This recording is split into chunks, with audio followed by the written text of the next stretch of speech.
তায়েফ নগরীতে যখন দাওয়াত দেওয়ার জন্য আসলেন, কিন্তু লম্বা ইতিহাস আপনারা জানেন, শুধু এই জায়গার ঘটনাটুকু একটু বলবো আমরা।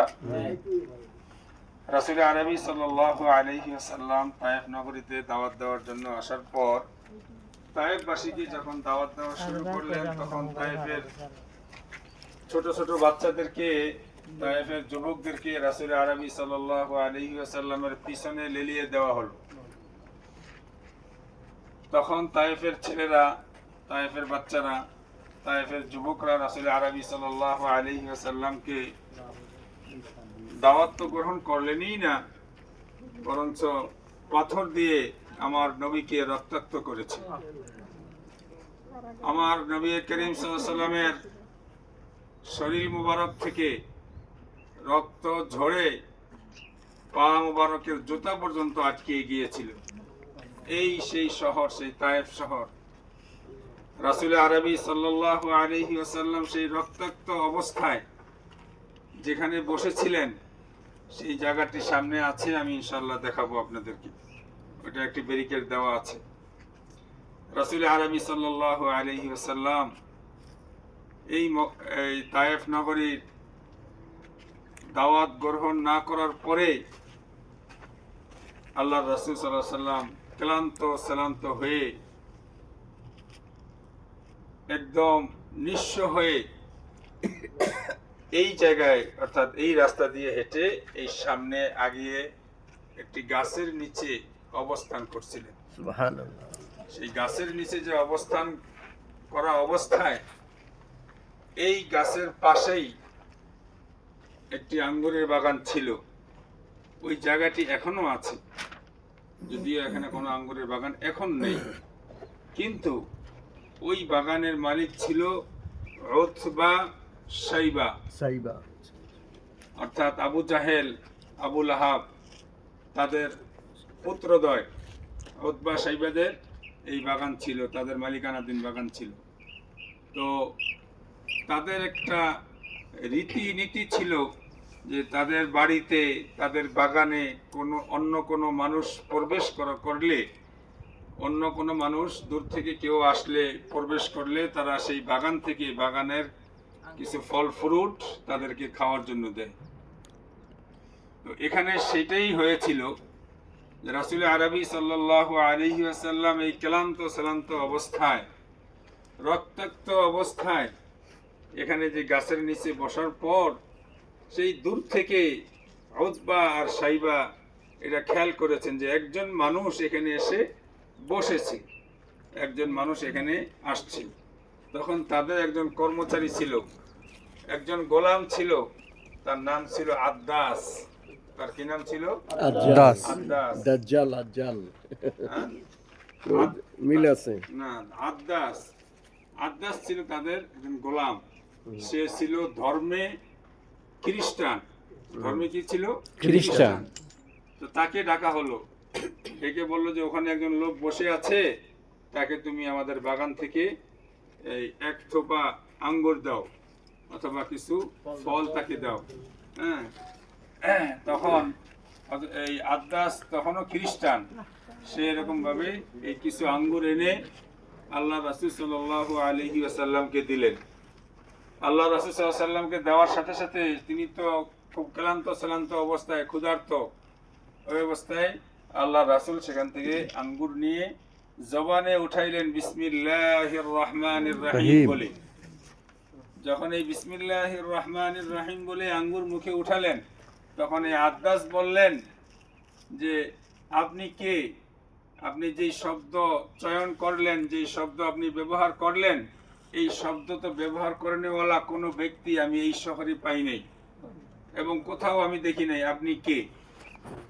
তখন রাসূল আরবি সাল্লাল্লাহু আলাইহি ওয়াসাল্লাম বললেন, এটা তো আমার আল্লাহ শিখিয়ে দেওয়া বাণী, আমার আল্লাহ আমাকে শিখিয়ে দিয়েছে সেই বাণী। তখন আল্লাহ রাসূল সাল্লাল্লাহু আলাইহি ওয়াসাল্লাম আদ্দাসকে জিজ্ঞাসা করলেন, তুমি কে? তখন সে বললেন, আমার নাম হলো আদ্দাস, আমি এখানকার গোলাম, এখানে আমি কাজ করি, আমার দেশের বাড়ি হলো নিনওয়া। আমি নিনোয়া শহরের বাসিন্দা। তুমি কোন নিনোয়ার কথা বলছো?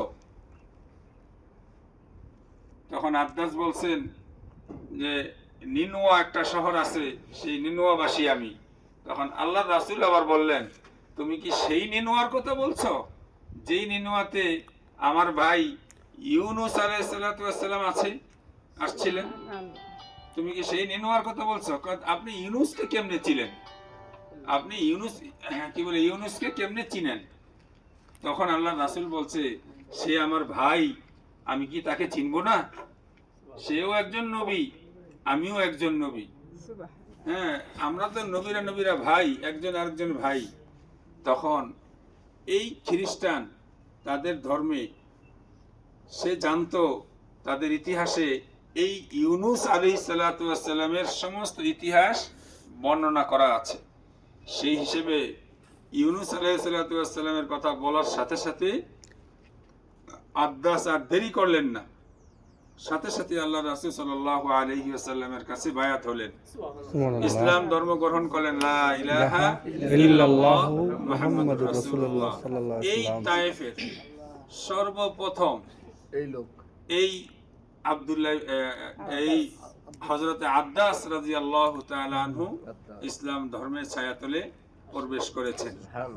আল্লাহর রাসূলকে আল্লাহ তাআলা বিমুখ করেন নাই, শরীরের রক্ত ঝরিয়েছেন।